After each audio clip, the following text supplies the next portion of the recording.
Hello all, welcome to the channel. So last ಕ್ಲಾಸ್ನಲ್ಲಿ ನಾವು double fertilisation ಬಗ್ಗೆ ತಿಳ್ಕೊಂಡು ಅದಲ್ವಾ. ಇಲ್ಲಿದೆ ನೋಡಿ ಡಬಲ್ ಫರ್ಟಿಲೈಸೇಷನ್ ನೋಟ್ಸ್. ಫರ್ಟಿಲೈಸೇಷನ್ ಎರಡು ಸಲ ಆಯ್ತು, ಒಂದು ಸಿಂಗಾಮಿ ಅಂದು ಇನ್ನೊಂದು ಸೆಂಟ್ರಲ್ ಸೆಲ್ ಜೊತೆ ಆಯ್ತು. ಸೊ ಇಲ್ಲಿ ಆಗಿದ್ದು ಇದೇನಾಯ್ತು, ಝೈಗೋಟ್ ಆಗಿ ಡೆವಲಪ್ ಆಯ್ತು ವಿಚ್ ಇಸ್ 2n. ಇಲ್ಲಾಗಿದ್ದೇನಾಯ್ತು, ಇಲ್ಲಿ ಫ್ಯೂಸ್ ಆಯ್ತಲ್ಲ ಮೇಲ್ ಗ್ಯಾಮೆಟ್, ಅದು ಏನಾಯ್ತು ಪ್ರೈಮರಿ ಎಂಡೋಸ್ಪರ್ಮ್ ನ್ಯೂಕ್ಲಿಯಸ್ ಆಯ್ತು which is triploid in nature which is 3n. ಓಕೆನಾ, ಇದು ನೆಕ್ಸ್ಟ್ ಡೆವಲಪ್ ಆಗಿ ಏನಾಗುತ್ತೆ, ಪ್ರೈಮರಿ ಎಂಡೋಸ್ಪರ್ಮ್ ನ್ಯೂಕ್ಲಿಯಸ್ ಎಂಡೋಸ್ಪರ್ಮ್ ಆಗುತ್ತೆ. ಸೊ ಈಗ ನೋಡೋಣ ಫರ್ಟಿಲೈಸೇಷನ್ ಬಗ್ಗೆ ಗೊತ್ತಾಗಿದೆ. Next post fertilisation events. ಈ ಕಾನ್ಸೆಪ್ಟ್ ಏನು ಪೋಸ್ಟ್ ಫರ್ಟಿಲೈಸೇಷನ್ ಇವೆಂಟ್ ಅಂದ್ರೆ, ಸೊ ಫರ್ಟಿಲೈಸೇಷನ್ ಆದ್ಮೇಲೆ ಏನೇನ್ ಕೆಲಸಗಳೆಲ್ಲ ಆಗುತ್ತಲ್ಲ ಅದನ್ನ ನಾವು ಪೋಸ್ಟ್ ಫರ್ಟಿಲೈಸೇಷನ್ ಇವೆಂಟ್ ಅಂತ ಹೇಳ್ತೀವಿ. ಸೊ ಈಗ ಫರ್ಟಿಲೈಸೇಷನ್ ಗಿಂತ ಮುಂಚೆ ಆಗೋದು ಪ್ರೀ ಫರ್ಟಿಲೈಸೇಷನ್ ಇವೆಂಟ್. ಫರ್ಟಿಲೈಸೇಷನ್ ಆಗ್ಬಿಟ್ಟಿದೆ, ಅದಾದ್ಮೇಲೆ ಏನೇನ್ ತಯಾರಾಗುತ್ತಲ್ಲ ಅದು post fertilisation event. This is actually very interesting. ಏನಕ್ಕೆ ಅಂದ್ರೆ ಇದರಿಂದ ನೆಕ್ಸ್ಟ್ ಹೇಗ್ ಸೀಡ್ ಆಗುತ್ತೆ, ಫ್ರೂಟ್ ಆಗುತ್ತೆ, ಅದು ನೆಕ್ಸ್ಟ್ ಹೇಗ್ ಡೆವಲಪ್ ಆಗುತ್ತೆ, ಅದು ಫುಡ್ ಹೇಗ್ ಸಿಗುತ್ತೆ, ಅದೆಲ್ಲ ಇರೋದೇ ಈ ಪೋಸ್ಟ್ ಫರ್ಟಿಲೈಸೇಷನ್ ಇವೆಂಟ್ ಅಲ್ಲಿ. ಓಕೆನಾ, ಸೊ ಈಗ ನೆಕ್ಸ್ಟ್ ಏನು, ಎಂಡೋಸ್ಪರ್ಮ್. ಸೊ ಫಸ್ಟ್ ಎಂಡೋಸ್ಪರ್ಮ್ ಬಗ್ಗೆ ಹೇಳ್ತಾ ಇದೀವಿ. ಸಡನ್ ಆಗಿ ಇದೇನ್ ಹೊಸ ವರ್ಡ್ ಬಂತು ಅಂದ್ರೆ ಕನ್ಫ್ಯೂಸ್ ಆಗ್ಬೇಡಿ. ಇಲ್ಲಿ ಪ್ರೈಮರಿ ಎಂಡೋಸ್ಪರ್ಮ್ ನ್ಯೂಕ್ಲಿಯಸ್ ಇತ್ತಲ್ಲ, ಇದು ಪ್ರೈಮರಿ ಎಂಡೋಸ್ಪರ್ಮ್ ನ್ಯೂಕ್ಲಿಯಸ್ ಅಲ್ವಾ. ಈ primary endosperm nucleus next mature ಆಗಿ ಎಂಡೋಸ್ಪರ್ಮ್ ಆಗುತ್ತೆ. ಅರ್ಥ ಆಯ್ತಲ್ವಾ, ಇದೇ ಮೆಚೂರ್ ಆಗಿ ಎಂಡೋಸ್ಪರ್ಮ್ ಆಗ್ತಾ ಇರೋದು. ಹೇಗೆ ಎಲ್ಲಾನು ಹೇಳ್ತೀನಿ, ಈಗ ಅರ್ಥ ಮಾಡ್ಕೊಳ್ಳಿ. ಸಡನ್ ಆಗಿ ಬಂದಿಲ್ಲ ಇದು. So this endosperm occurs before the embryo development. So ಈ ತರ ಸೆಂಟ್ರಲ್ ಸೆಲ್ ಇತ್ತು, ಇಲ್ಲಿ ಎರಡು ನ್ಯೂಕ್ಲಿಯಸ್ ಇತ್ತು, ಇದು ಎರಡರ ಜೊತೆ ಇನ್ನೊಂದು ಮೇಲ್ ಗ್ಯಾಮೆಟ್ ಫ್ಯೂಷನ್ ಆಯ್ತು. ಹಾಗಾಗಿ ಇದ್ರ ಪ್ಲಾಯ್ಡಿ ನಂಬರ್ 3n, ಟ್ರಿಪ್ಲಾಯ್ಡ್ ಅಂತ ಹೇಳ್ತೀವಿ. ಸೊ ಈಗ before the development of zygote ಆಗೋಕೆ ಮುಂಚೆ ಈ ಪ್ರೈಮರಿ ಎಂಡೋಸ್ಪರ್ಮ್ ನ್ಯೂಕ್ಲಿಯಸ್ ಡೆವಲಪ್ ಆಗ್ತಿದೆ, ಅಂದ್ರೆ ಎಂಡೋಸ್ಪರ್ಮ್ ಡೆವಲಪ್ ಆಗ್ತಾ ಇದೆ. ಏನಕ್ಕೆ, ಝೈಗೋಟೇ ಮೇನ್ ಅಲ್ವಾ, ಅದೇ ಫರ್ಟಿಲೈಸೇಷನ್ ಇಂಪಾರ್ಟೆಂಟ್ ಕೆಲಸ ಅಲ್ವಾ ಅಂದ್ರೆ ಅದು ಹಾಗಲ್ಲ. ಈ ಝೈಗೋಟ್ ಬೆಳಿಬೇಕು ಅಂತಂದ್ರೆ ಅದ್ ಬೆಳೆಯೋದಿಕ್ಕೆ ಯಾರಾದ್ರೂ ಒಬ್ರು ನ್ಯೂಟ್ರಿಷನ್ ಕೊಡ್ಬೇಕು, ಅಂದ್ರೆ ಒಂದ್ ಸಪೋರ್ಟಿಂಗ್ ಸಿಸ್ಟಮ್ ಬೇಕು. ಆ ಸಪೋರ್ಟಿಂಗ್ ಸಿಸ್ಟಮ್ ಇಲ್ದೆ ಬೆಳೆದ್ ಬಿಟ್ರೆ, ಝೈಗೋಟ್ ಬಂದ್ಬಿಟ್ರೆ ಅದಕ್ಕೆ ಊಟ ತಿಂಡಿ, ಅದ್ರ ಪೋಷಣೆ, ಪೌಷ್ಟಿಕಾಂಶ ಎಲ್ಲ ಏನ್ ಕತೆ, ಹೌದಲ್ವಾ. ಎಷ್ಟು ಚೆನ್ನಾಗಿದೆ ನೋಡಿ ನೇಚರ್ ಅಲ್ಲಿ. ಆ ಝೈಗೋಟ್ ಬರಕ್ ಮುಂಚೆ, ಅದು ಡೆವಲಪ್ ಆಗೋಕ್ ಮುಂಚೆ ಫಸ್ಟ್ ಏನಾಗುತ್ತೆ, ಈ ಎಂಡೋಸ್ಪರ್ಮ್ ಡೆವಲಪ್ ಆಗುತ್ತೆ. ಬಿಫೋರ್ ಆ ಎಂಬ್ರಿಯೋ ಭ್ರೂಣ ಬರಕ್ ಮುಂಚೆ ಈ ಎಂಡೋಸ್ಪರ್ಮ್ ಡೆವಲಪ್ ಆಗುತ್ತೆ. ಏನಕ್ಕೆ ಅಂದ್ರೆ this endosperm provides nutrition to the develop embryo. ಆ ಬೆಳೆಯುವಂತ ಎಂಬ್ರಿಯೋಗೆ ಬೇಕಾಗಿ, ಅದು ಬೆಳವಣಿಗೆ ಆಗ್ಬೇಕಂದ್ರೆ ಒಳ್ಳೆ ಪೋಷಕಾಂಶ, ಪೌಷ್ಟಿಕತೆ, ಪೋಷಣೆ ಎಲ್ಲ ಬೇಕು. ಅದು ಬೇಕು ಅಂದ್ರೆ ಫುಡ್ ಬೇಕು, ಅದನ್ನ ಯಾರು ಕೊಡ್ತಾರೆ, ಎಂಡೋಸ್ಪರ್ಮ್ ಕೊಡುತ್ತೆ. ಹಾಗಾಗಿ ಎಂಬ್ರಿಯೋ ಬರಕ್ ಮುಂಚೆ ಈ ಎಂಡೋಸ್ಪರ್ಮ್ ರೆಡಿಯಾಗಿ ಕೂತ್ಕೊಂಡಿರುತ್ತೆ. I am ready to nourish the developing embryo ಅಂತ. ಓಕೆನಾ, ಸೊ ನಾವು endosperm develops from the primary endosperm cell. ನಾನು ಆಲ್ರೆಡಿ ಹೇಳಿದೆ ನಿಮ್ಗೆ, ಈ ಪ್ರೈಮರಿ ಎಂಡೋಸ್ಪರ್ಮ್ ಸೆಲ್ ಇತ್ತಲ್ವಾ, ಇಲ್ಲಿ ಸೆಂಟ್ರಲ್ ಸೆಲ್ ಇತ್ತಲ್ಲ, ಅದು ನೆಕ್ಸ್ಟ್ ಎಂಡೋಸ್ಪರ್ಮ್ ಆಗಿ ಡೆವಲಪ್ ಆಗಿದೆ.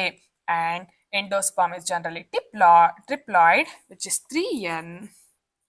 3n ಹೇಗಾಯ್ತು ಮತ್ತೆ ಹೇಳ್ತಾ ಇದೀನಿ ನೋಡಿ, ಬಿಕಾಸ್ ಆಫ್ 3 ನ್ಯೂಕ್ಲಿಯಸ್ ಇದೆ ಇಲ್ಲಿ, ಎರಡು ಪೋಲಾರ್ ನ್ಯೂಕ್ಲಿಯೈ ಮಧ್ಯದಲ್ಲಿ ಇತ್ತಲ್ಲ ಅದು, ಇನ್ನೊಂದು ಮೇಲ್ ಗ್ಯಾಮೆಟ್ ಅಲ್ಲಿ ಇದ್ದ ನ್ಯೂಕ್ಲಿಯೈ, ಹಾಗಾಗಿ ಇದು ಟ್ರಿಪ್ಲಾಯ್ಡ್. ಓಕೆನಾ, and it provides nutrition to the developing embryo.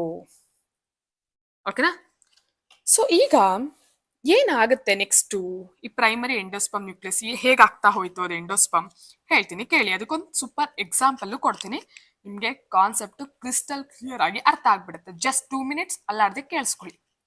The primary endosperm nucleus undergoes successive nuclear division. ಆ ಪ್ರೈಮರಿ ಎಂಡೋಸ್ಪರ್ಮ್ ನ್ಯೂಕ್ಲಿಯಸ್ ಇತ್ತಲ್ಲಪ್ಪ, ಅದೇನಾಗುತ್ತೆ, ನ್ಯೂಕ್ಲಿಯಸ್ ಮಧ್ಯ ನ್ಯೂಕ್ಲಿಯಸ್ ಇತ್ತಲ್ಲ, ಅದು ಕಂಟಿನ್ಯೂಸ್ ಆಗಿ ಡಿವೈಡ್ ಆಗ್ತಾ ಹೋಗುತ್ತೆ. ಓಕೆನಾ, ಈಗ ಇಲ್ಲಿ ಇತ್ತಲ್ವಾ ಇದು ಈ ಪ್ರೈಮರಿ ಎಂಡೋಸ್ಪರ್ಮ್ ನ್ಯೂಕ್ಲಿಯಸ್, ಇದು ಡಿವೈಡ್ ಆಗ್ತಾ ಹೋಗ್ತಾ ಇದೆ. ಸೊ ನ್ಯೂಕ್ಲಿಯಸ್ ಡಿವೈಡ್ ಆಗ್ತಾ ಇದೆ, ಆದ್ರೆ ಅದ್ರ ಸುತ್ತ ಈ ತರ ಸೆಲ್ ವಾಲ್ ಫಾರ್ಮ್ ಆಗ್ಬೇಕಾಗಿತ್ತಲ್ಲ, ಆ ಸೆಲ್ ವಾಲ್ ಆಗ್ತಾ ಇಲ್ಲ.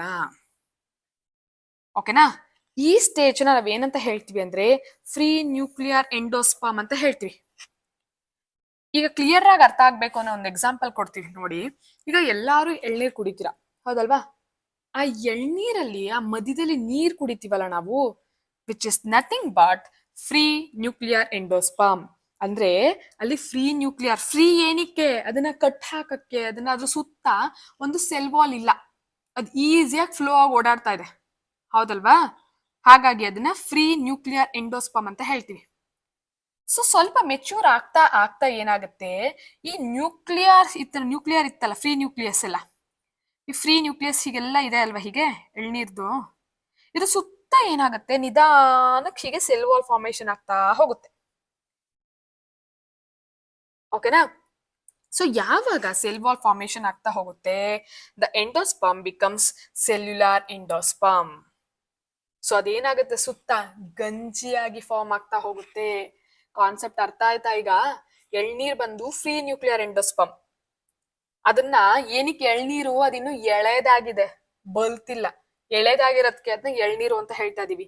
ಎಳೆದಾಗಿರ್ಬೇಕಾದ್ರೇನೆ ಕುಡಿದ್ರೆ ಅದು ಫ್ರೀ ನ್ಯೂಕ್ಲಿಯರ್ ಫ್ಲೋಟ್ ಆಗ್ತಾ ಇರುತ್ತೆ, ಅದನ್ನ ನಾವು ಕುಡಿತೀವಿ. ಸೊ ಆಬ್ವಿಯಸ್ಲಿ ಏನಕ್ಕೆ ಎಳ್ನೀರು ಒಳ್ಳೇದು, ನ್ಯೂಟ್ರಿಷಸ್ ಅಂತ ಹೇಳ್ತೀವಿ, it has the capability to nourish the developing embryo develop ಆಗ್ತಿರೋಂಥ ಎಂಬ್ರಿಯೋಗೆ ನರೈಜ್ಮೆಂಟ್ ಕೊಡೋಷ್ಟು ಶಕ್ತಿ ಆ ಎಂಡೋಸ್ಪಮ್ಗೆ ಇದೆ. ಹಾಗಾಗಿ ಅದು ನ್ಯೂಟ್ರಿಷಿಯಸ್, ಒಳ್ಳೇದು, ಕುಡಿಬೇಕು ಅಂತ ಹೇಳೋದು. ಸೊ ಹಾಗೆ ಬಿಟ್ಬಿಟ್ರೆ ನಿಮಗ್ ಗೊತ್ತಿದೆ, ಫಸ್ಟ್ ಎಳ್ನೀರ್ ಹಾಗೆ ಇರುತ್ತೆ, ಅದನ್ನ ಸ್ವಲ್ಪ ದಿನ ಬಿಟ್ರೆ ಏನಾಗುತ್ತೆ, ಅದ್ರ ಸುತ್ತ ತೆಳ್ಳಗ್ ಗಂಜಿ ಬರಕ್ ಶುರು ಆಗುತ್ತೆ. ಇನ್ ಸ್ವಲ್ಪ ದಿನ ಹಾಗೆ ಬಿಟ್ರೆ ಆ ಗಂಜಿ ಇನ್ನೂ ದಪ್ಪಕ್ಕಾಗಿ ಕಾಯಿ ತರ ಆಗತ್ತೆ. ಹಾಗೆ ಬಿಟ್ರೆ ಅದು ಕಾಯಿ ಆಗತ್ತೆ, ಇನ್ನು ಬಿಟ್ರೆ ತೆಂಗಿನಕಾಯಿ ಆಗತ್ತೆ, ಅದು ಕೊಬ್ಬರಿ ಎಲ್ಲ ಆಗತ್ತೆ, ಹೌದಲ್ವಾ? ಸೊ ಯಾವಾಗ ಸೆಲ್ ವಾಲ್ ಗಟ್ಟಿ ಫಾರ್ಮೇಶನ್ ಆಗ್ತಾ ಹೋಗುತ್ತೆ, ಅದು ಸುತ್ತ ವೈಟ್ ಕರ್ನಲ್ ಆಫ್ ಕೋಕೋನಟ್, ಆ ಗಂಜಿ ಫಾರ್ಮೇಶನ್ ಆಗೋದಕ್ಕೆ ಶುರು ಆಗುತ್ತೆ. ಸೊ ಈಗ ಅರ್ಥ ಆಯ್ತಾ? So white kernel of coconut ನ, ಆ ಗಂಜಿ ತಿಂತಿರಲ್ಲ ನೀವು, ಕಾಯಿ ಒಡ್ಕೊಂಡು ಎಳ್ನೀರ್ ಕುಡಿದ್ಮೇಲೆ ಗಂಜಿ ಕೊಡ್ತಿರಲ್ಲ, ಕಟ್ ಮಾಡ್ಕೊಂಡು ತಿಂತಿರಲ್ಲ, ಸ್ಕ್ರಾಪ್ ಮಾಡ್ಕೊಂಡು, ಅದನ್ನ ಸೆಲ್ಯುಲಾರ್ ಎಂಡೋಸ್ಪಮ್ ಅಂತ ಹೇಳ್ತೀವಿ. ಅಂಡ್ ಆ ಎಳ್ನೀರ್ ಇರುತ್ತಲ್ಲ, ಅದನ್ನ ಫ್ರೀ ನ್ಯೂಕ್ಲಿಯರ್ ಎಂಡೋಸ್ಪಮ್ ಅಂತ ಹೇಳ್ತೀವಿ. ಓಕೆನಾ? This is all about the primary endosperm nucleus. So next class ನಲ್ಲಿ ನೆಕ್ಸ್ಟ್ ಏನಾಗುತ್ತೆ, ಪ್ರತಿಯೊಂದ್ರದ್ದು ಫೇಟ್ ಏನಾಗುತ್ತೆ, ಝೈಗೋಟ್ ಎಂಬ್ರಿಯೋ ಹೇಗೆ ಡೆವಲಪ್ ಆಗುತ್ತೆ, ಇದನ್ನೆಲ್ಲ ಹೇಳ್ಕೊಡ್ತೀನಿ. ಸೊ ಇದಿಷ್ಟಿಲ್ಲಿ. Thank you.